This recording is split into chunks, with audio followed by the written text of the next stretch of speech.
जब देश की गरिमा पर आंच आती है तो चुप रहना कमजोरी नहीं, रणनीति होती है। लेकिन जब बार बार उकसाया जाता है तब भारत इतिहास रचता है।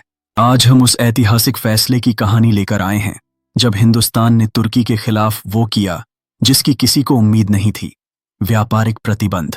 यह सिर्फ एक आर्थिक फैसला नहीं, एक रणनीतिक प्रहार था जिसकी गूंज आज पूरी दुनिया में सुनाई दे रही है।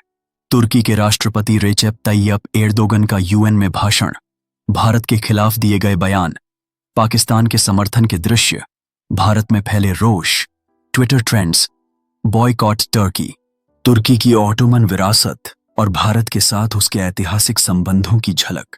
1947 के बाद से भारत और तुर्की के राजनयिक संबंधों की शुरुआत शीत युद्ध के दौरान, तुर्की का नाटो और पाकिस्तान के करीब होना, 1990 से 1910 के बीच बढ़ता व्यापार और पर्यटन संबंध, एर्दोगन के सत्ता में आने के बाद भारत विरोधी रुख का उभार, तुर्की की विदेश नीति का एक केंद्र बिंदु रहा है, इस्लामी दुनिया में नेतृत्व प्राप्त करना, और इसी प्रयास में वो कश्मीर को लेकर भारत को बार बार घेरने की कोशिश करता रहा। एर्दोगन द्वारा कश्मीर को अंतर्राष्ट्रीय मंचों पर उठाना, पाकिस्तान के प्रधानमंत्री इमरान खान के साथ गहराते संबंध, ओआईसी में भारत के खिलाफ प्रस्ताव पारित करवाने की कोशिशें, भारत के आंतरिक मामलों में दखल, नागरिकता कानून और अनुच्छेद 370 पर आलोचना, संयुक्त राष्ट्र में तुर्की का बयान, भारत की तीखी प्रतिक्रिया, सोशल मीडिया पर भारतीय नागरिकों का गुस्सा, व्यापारिक स्तर पर तुर्की को दिए जा रहे ठेके रोकना, राजनयिक स्तर पर जवाब, राजदूतों की तलब, मीडिया में राष्ट्रीय बहस। क्या अब समय आ गया है तुर्की को सबक सिखाने का? थिंक टैंक रिपोर्ट्स और विदेश नीति विशेषज्ञों की राय, विश्लेषण। ये केवल व्यापार नहीं, आत्मसम्मान की लड़ाई है। भारत अब पुराने भारत की तरह चुप नहीं बैठ सकता। व्यापारिक आंकड़े, साल 2023-24, कुल व्यापार 1 लाख करोड़ रुपए, भारत से निर्यात 68,000 करोड़ रुपए, तुर्की से आयात 32,000 करोड़ रुपए, व्यापार अधिशेष 36,000 करोड़ रुपए। भारत के पक्ष में मुख्य उत्पाद, तुर्की से भारत में आने वाला माल, मशीनरी, इलेक्ट्रिकल उपकरण, केमिकल्स, प्लास्टिक, भारत से तुर्की को जाने वाला माल, आयरन और स्टील, केमिकल्स, मोटरसाइकिल पार्ट्स, कृषि उत्पाद। चरण 1, सरकारी अनुबंधों में तुर्की की कंपनियों पर रोक। चरण 2, निजी कंपनियों को चेतावनी, आयात न करें।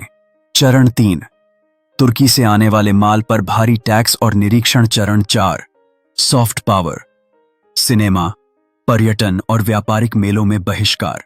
तुर्की के खिलाफ सोशल मीडिया अभियान, व्यापारियों की प्रतिक्रियाएं, बंद पड़े कंटेनर टर्मिनल, जीडीपी में गिरावट की संभावना, अनुमानित 1.5% एसएमईज पर सीधा असर, 50,000 से ज्यादा नौकरियों पर संकट। मुद्रा संकट, लीरा की गिरती कीमत, डॉलर के मुकाबले कमजोर विदेशी निवेश में गिरावट।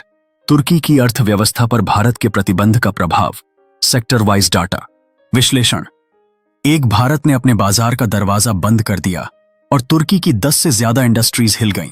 अमेरिका और यूरोपीय संघ की स्थिति, रूस और ईरान की प्रतिक्रिया, इस्लामिक देशों में फूट, यूएई, सऊदी अरब, भारत के साथ पाकिस्तान और तुर्की की नई जोड़ी, एक दूसरे का सहारा, G20 और SCO में भारत की बढ़ती ताकत। आज की दुनिया में शक्ति सिर्फ हथियारों से नहीं, बाजारों से चलती है, और भारत ने तुर्की को इसी भाषा में जवाब दिया। मेक इन इंडिया का जोर, घरेलू उद्योगों को बढ़ावा, इलेक्ट्रॉनिक्स, मशीनरी, केमिकल्स। भारत के लिए यह मौका, तुर्की पर निर्भरता घटाना, युवाओं के लिए रोजगार सृजन की संभावना। एक भारतीय एसएमई जिसने तुर्की से आयात बंद कर घरेलू उत्पादन शुरू किया। भारत अब पहले जैसा नहीं रहा। अब हम सहते नहीं, सुनाते हैं। अब जवाब बंदूकों से ही नहीं, बाजारों से भी दिया जाता है।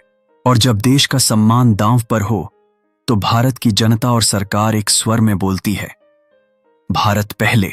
आर्थिक जवाब भी एक युद्ध होता है और भारत ये जंग जीत रहा है। भारत के आम लोग अगर तुर्की को आर्थिक और सांस्कृतिक रूप से संदेश देना चाहते हैं तो उन्हें सरकार की नीति के साथ सामूहिक तौर पर कुछ प्रभावी कदम उठाने होंगे। ये कदम पूरी तरह कानूनी, शांतिपूर्ण और राष्ट्रहित में होने चाहिए। तुर्की से आने वाले मुख्य सामानों में शामिल हैं घरेलू और इंडस्ट्रियल मशीनरी, टाइल्स और सिरेमिक, रसायन, टेक्सटाइल उत्पाद, कुछ ब्रांडेड इलेक्ट्रॉनिक्स। इनके विकल्प भारतीय या मित्र देशों से चुने जाएं। दुकानों और ऑनलाइन प्लेटफॉर्म्स पर तुर्की के सामानों की पहचान करें और उनका बहिष्कार करें। कुछ तुर्की कंपनियां भारत में फ्रेंचाइज या साझेदारी के तहत काम करती हैं। अगर कोई तुर्की निवेश वाली ऐप, वेबसाइट या सेवा है, उसे अनइंस्टॉल करें या उसका उपयोग बंद करें। लोकल व्यापारियों को भी जागरूक करें कि वे तुर्की स्रोतों से माल न मंगाएं। हैशटैग्स चलाएं। Boycott Turkey India, first Turkish goods free India. Bharat में निर्मित सामानों को बढ़ावा देने के लिए अभियान चलाएं। Vocal for local, make in India. लोगों को जागरूक करें कि तुर्की भारत के खिलाफ कश्मीर और पाकिस्तान को लेकर कैसी राजनीति करता है। भारत से हर साल हजारों पर्यटक तुर्की, इस्तांबुल, कपादोशिया, एंटालिया घूमने जाते हैं। ऐसे में तुर्की को विदेशी मुद्रा से भारी लाभ होता है। उसके बजाय भारत के या मित्र देशों के पर्यटन स्थलों को प्राथमिकता दें, जैसे Nepal, Bhutan, Singapore, Vietnam. Travel एजेंसियों और टिकट बुकिंग साइट्स पर बहिष्कार की मांग करें। तुर्की सीरियल्स, फिल्में या शो अगर किसी ओटीटी या यूट्यूब पर हैं तो उनका बहिष्कार करें। मीडिया प्लेटफॉर्म्स से अनुरोध करें कि भारत विरोधी देश के कंटेंट को प्रमोट न करें। स्कूलों और कॉलेजों में भी इस विषय पर जनचेतना कार्यक्रम चलाए जा सकते हैं। तुर्की के विकल्प भारत में पहले से मौजूद हैं, जैसे इंडियन टाइल्स बनाम तुर्की टाइल्स, भारत इलेक्ट्रॉनिक्स बनाम आयातित इलेक्ट्रॉनिक्स, इंडियन टेक्सटाइल्स बनाम तुर्की गारमेंट्स। लोकल दुकानदारों से कहें कि वे भारतीय या मित्र राष्ट्रों का सामान स्टॉक करें। सांसदों, विधायकों और लोकल नेताओं को पत्र, ईमेल या सोशल मीडिया पर टैग करके कहें कि वो संसद में तुर्की के विरोध में आवाज उठाएं।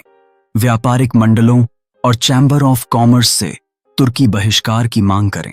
तुर्की के लिए भारत एक बड़ा निर्यात बाजार है। जब यह बंद होगा तो वहां की इंडस्ट्रीज को झटका लगेगा।